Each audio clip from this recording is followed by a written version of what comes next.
As Brooklyn Nets fans, we know the 2025 season was never meant to be one of winning, but Jordy Fernandez has his Nets 3 of the last 4 games in the W column. What is happening in Brooklyn? Are things beginning to turn around too early? Is the tank getting ruined? And what will the Brooklyn Nets do about it? We break all that down and so much more right here on the latest episode of the Brooklyn Boys. Hello, everybody, and welcome back into the show. As always, I'm your host, Josh Woolever. Monday, December 8th of 2025. The date that we're streaming to you live with a hot new episode. Getting ready to talk all things not New York, Brooklyn Nets, excuse me. If you want to get on the conversation, our chat is live and open as it always is. Head there, live in the YouTube chat, get questions, comments, thoughts, anything you got to say about this basketball team in the chat. We'll be reacting to it all in a couple of short moments. But I owe this community a thank you. And Twitter over the weekend, one of my tweets blew up. I got the likes of Evan McPherson. I got the likes of a ton of NBA writers, NBA media people. Kevin O'Connor was in there. We had Keith McPherson in there. And that all is a big thank you to all of you who have watched, who have supported me here, who have supported us on Twitter, on Instagram, all because of you. It's surpassed over 135,000 views, almost 800 likes, I believe, all because of you guys. If you haven't done so yet, check out the Twitter. It's at Josh Woolever. If you haven't checked out the Instagram, I'll plug that quickly to _Brooklyn Boys. But thank you for all that support. Much appreciative of all you guys as usual as we continue to grow on the show. Thank you so much for 500 subs. The next goal right here on YouTube is 1,000. So hit like, hit subscribe on your way into the building, completely free. Only helps this channel grow more. To start off, Mary Tankmas, the Brooklyn Nets have won 3 of 4 games, and it has fans tweaking out on Twitter. We'll break all that down because, oh my goodness, if they had won against Utah and this team won 4 in a row, this fan base would be calling for Jordy Fernandez head. And I know there are already people saying this guy can't handle the tank. This is mismanagement from the top down. The entire Nets organization has screwed up by allowing this to happen. But let me tell you why it's not. And let me tell you why some fixes are on the way. Let's start with this. Heading into December, this basketball team has 3 wins. So they're on pace to be terrible. They're on pace for one of the top picks. But now you head over to tankathon.com and you look over and the Nets are tied for 5th with the Sacramento Kings. And we'll get into that Clippers pick that turns into an OKC pick, how the Nets could get involved with that. But Brooklyn comes in 3-16 into December and is right up with Washington in that region, but only a game out of the top 3 right now. So, they're in a pretty good spot if you're a tanker. If you want this team to win every game they play, like I do, then, you're not feeling terrible because you understand the magnitude of losing this season. But by no means do you think this team should have won 4 in a row to start the month of December. Utah, the Nets blow a 15-point lead in the second quarter. Jordy Fernandez treats those minutes like a circus. Tyrese Martin in there for 23 minutes. The guy didn't have a point. 0 from the field. Terrible defender. I'm fed up with Tyrese Martin, and I'm fed up that Jordy Fernandez continues to play him. It doesn't make sense. It really does not make sense.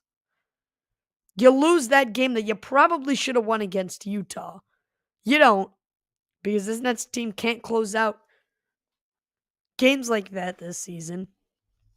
But you are still 6-17 in the first week of December. That's not terrible for the Tankers, is it? Winning every two of every 10 games, that's not horrible. That's not top 3 material in terms of the draft, but it's not terrible. But then what I really, really see signs of life, New Orleans, you win by 18.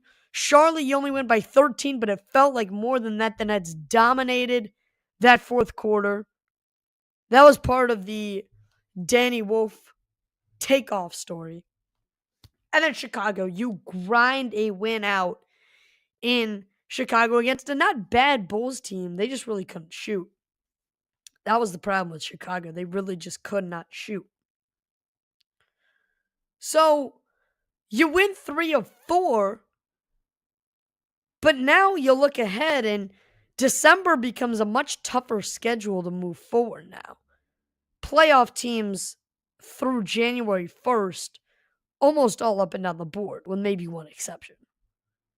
But the bottom line is this team is going to beat bad teams. That's it. We knew going into this month, the first week stretch, we would really get a temperature check on this team. Are they going to be really bad? Or does Michael Porter Jr. continue to play at that all-star caliber level? The answer is rather he has. The Nets will beat bad teams. Utah was a bad team. But New Orleans is a terrible team, worst in the league, and have no direction because they don't even have their own pick this year. It belongs to Atlanta. Charlotte's making steps in the right direction, but I just don't think they utilized it right. Like, they start the game with back-to-back buckets to Kalkbrenner and then don't go back to him. Like, that makes no sense to me. If it ain't broke, don't fix it, a wise man's once told me.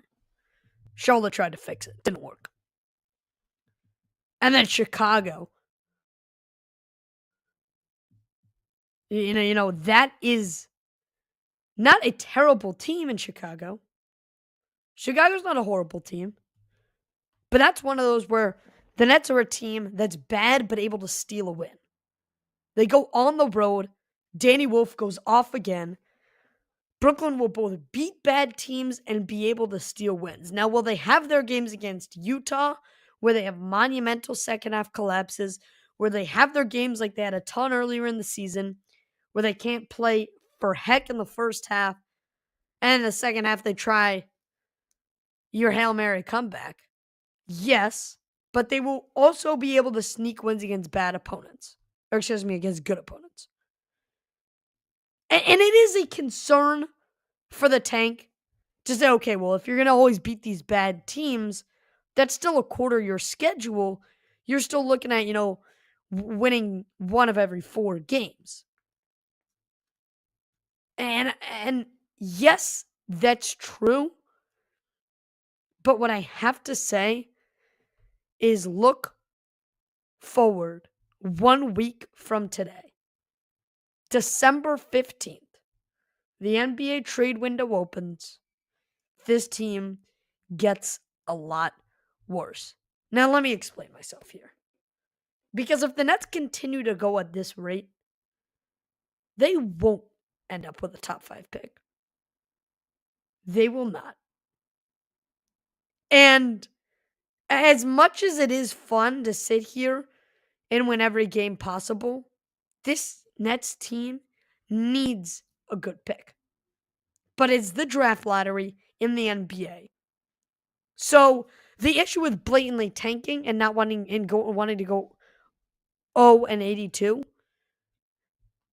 is that you really still don't have that good of odds at the number 1 pick. It's still only 14%. You're still as good of odds to win the draft lottery as a team with 20 wins. Those 1 through 3 spots, which I think has to change. So you can't just all out tank at the deadline, sell everybody, sell Michael Porter Jr. That's not what's going to happen. But I do think this team gets much worse. And let me tell you how. Let's start with this fact. This is a fact. Sean Marks needs to step up and realize where this team is at. He's probably got 2 more years with a lenient Joe Tsai as his boss with the final say on how much longer he has a job. Probably 2 years. Now, if you go in to this upcoming draft and you're picking outside the top 5 and you don't get Nate Ahmet, Caleb Wilson, and then you hit that fall off, not to mention the top 3. But you probably cannot live without a top 5 pick this year because you don't own your pick in 2027. This isn't a thing where, all right, you win a couple games here, you'll see what you got in the 27 draft, try your luck, head for 28. No. Houston owns your pick in 28. So you realize where this team is at. This is your lottery pick that's got to be worth it for the next 2 seasons. So you better get some bang for your buck out of it. Obviously, you can't rig the draft and figure out where the pinballs are going to bounce. But this team has to set themselves up to be in a good position to get a high pick. However, that does not mean the Brooklyn Nets start resting Michael Porter Jr., play him 10 minutes a night in hopes of guaranteeing loss after loss after loss. It also doesn't mean that the front office calls a meeting with the coaches and tells them, oh, we're winning way too many games. Pull these guys, get them on the bench. Let's go. Lose basketball games as a coaching staff. It's your responsibility to lose. That's not going to happen, and it can happen.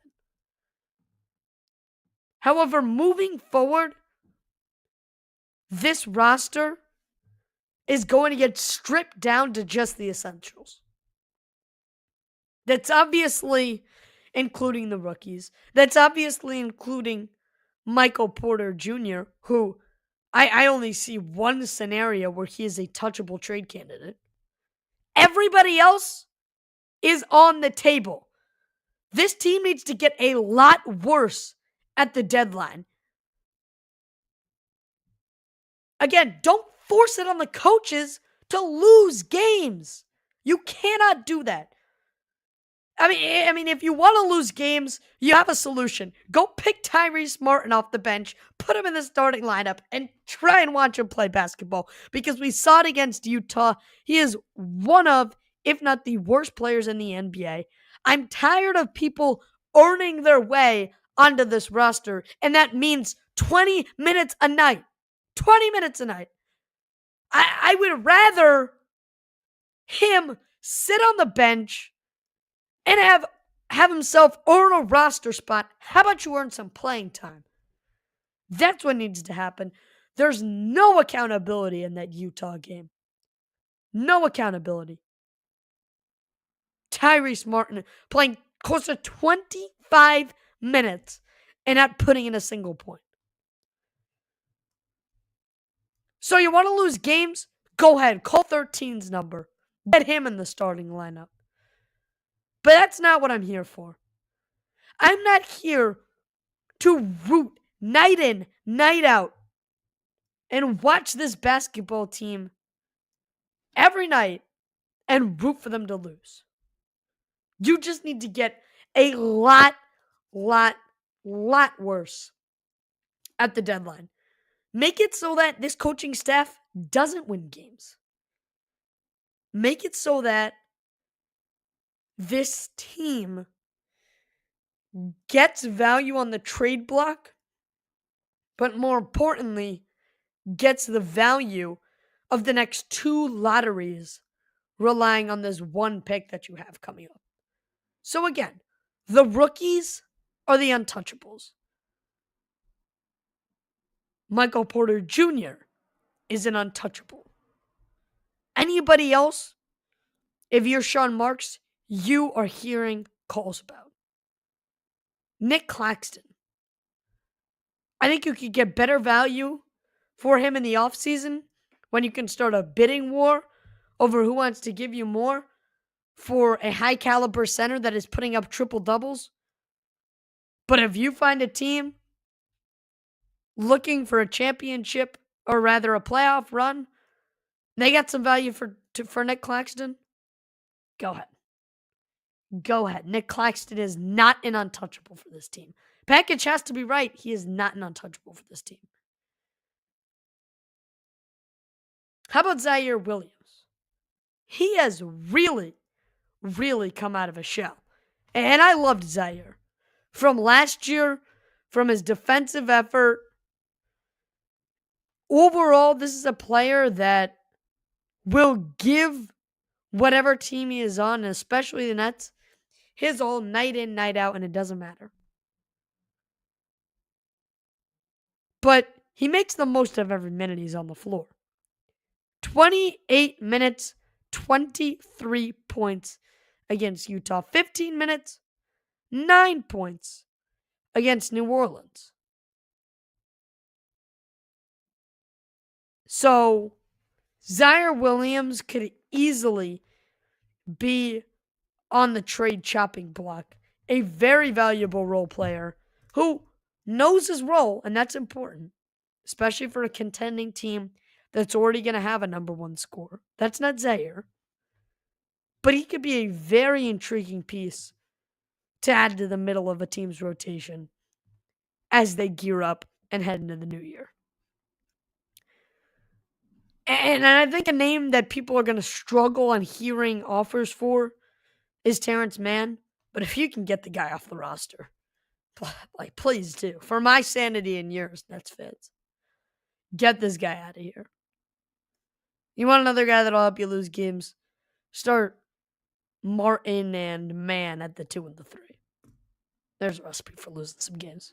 Smash the like button, hit subscribe if you haven't done so yet. Get questions, comments, thoughts in the chat. A little bit of a dry day over there.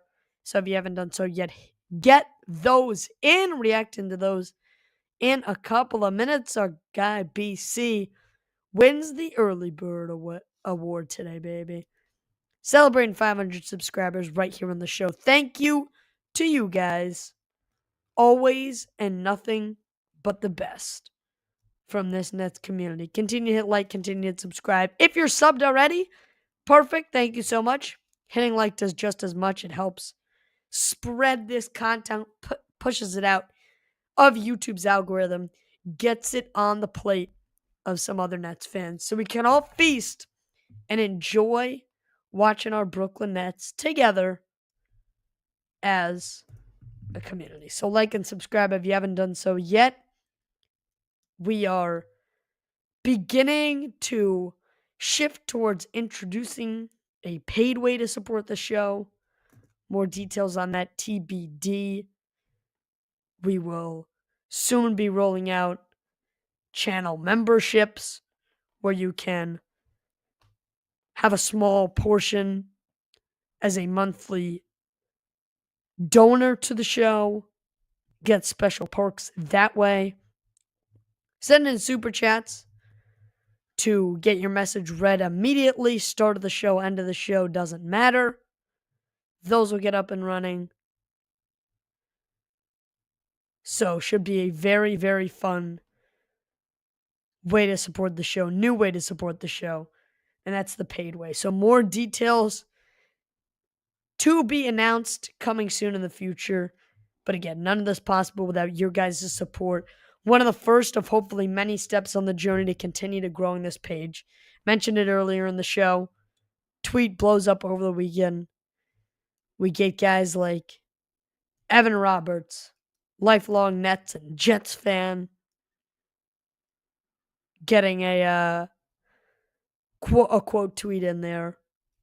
Keith McPherson, a couple of other awesome NBA media members, but nothing but the best, all because of you guys. So continue to hit like, continue to subscribe as we continue to move along with the show, but more importantly, interact with us in the chat. Questions, comments, thoughts. Those go there. We got an update on Cam Thomas, ladies and gentlemen. Eric Slater of ClutchPoints.com earlier in the week, 2 days ago, tells us Cam Thomas had an MRI that showed progress in the healing of his hamstring. He has begun on-court work and will have his status updated in approximately 2 weeks. So by the time that December 15th trade window opens up for the NBA, Cam Thomas will not have played a game in about a month and 3/4. So you're talking about, the trade value that you could have originally talked about going way out the window. And you're also talking about Cam Thomas still having that no trade clause as a part of his contract. So you waited all this time. You've seen him play 2 weeks. And at this point, I don't think you're getting any buyers. The question is what to do with him when he comes off injury. Because he's got no trade value. And you're not going to cut the guy. Like at the beginning of the season, he sure was hooping. That is for certain. But this Nets team was actively worse with Cam Thomas on the floor. So that should tell teams that were interested in acquiring him a thing or two. And that's not the only factor, certainly. This team has gotten more cohesive as a unit, better understood. Michael Porter Jr. has really sort of stepped up. We didn't even know if Michael Porter Jr. was the number one scorer on this team. It could have been Cam Thomas for a while there. However, he stepped up, really taken over that role, and he's going to continue to get the ball fed to him. The offense is going to continue to run through him. The three-point scoring will. So, Cam Thomas is going to come back.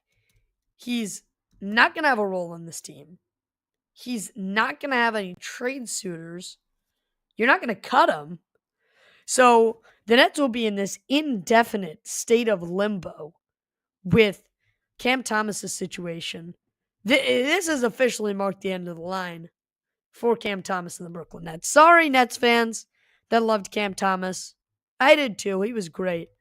This has marked the end of the line between the offseason bickering between the two sides, between him not being able to stay on the court for anything. It is wrapped up and has been shipped off to the North Pole with a stamp of approval from the Brooklyn boys. Ned Cam Thomas. He hasn't played his final game in a Nets uniform. But I really don't know what this front office does. Do you think there's any team out there? I really don't. You're talking about another 2 weeks just to get his status updated. So that's earliest possible. Earliest possible, but it's still not going to happen around Christmas time. And that's just for a reevaluation. He's begun on-court work that's a little bit promising, but you're probably talking about well into the new year and not having played for 3 months at that point. So, it's adios time for Cam Thomas. Let's talk a little bit about Cam Thomas's counterpart, who has really, really taken over the reins of this offense. Because his ability to score the ball and lift an offense to victory is like one we haven't seen from the Nets since Kevin Durant was on this team. That's, of course, Michael Porter Jr. putting in 25.8 points per game. That's 13th in the NBA. On 50% from the field. The man is ridiculous. Has scored 35, 33, and 35 in his last 3 games. He is on a tear. A tear. So, Michael Porter Jr. in my eyes, has a clear-cut case to be a franchise cornerstone player for the Brooklyn Nets. And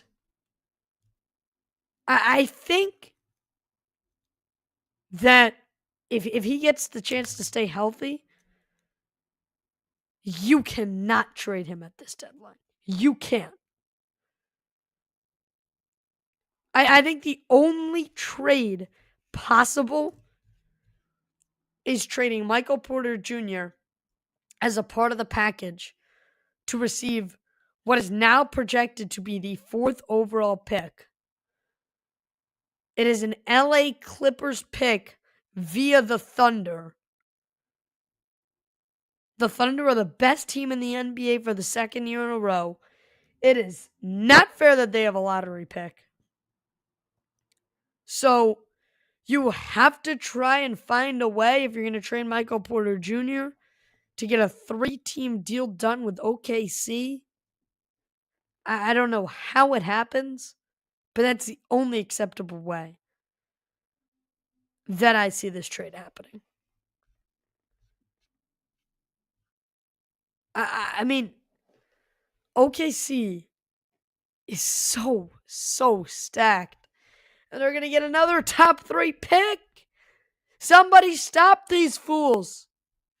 Somebody stop these. Sam Presti, you're a genius. Can we hire you? Any applications for Brooklyn Nets GM? We would love to take it. Because it is ridiculous at this point that the Thunder are going to grab another top 3 pick. Smash the like button, hit subscribe if you haven't done so yet. Pig comes in. What's up, Josh? How you doing?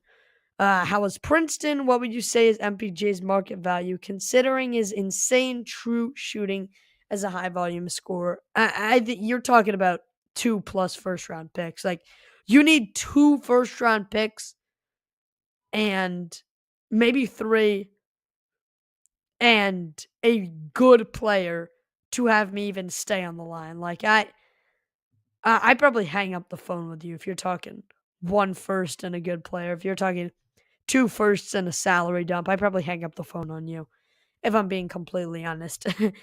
And saying that makes me realize how completely insane the Knicks are for trading 5 first-round picks and then way overpaying for Mikal Bridges.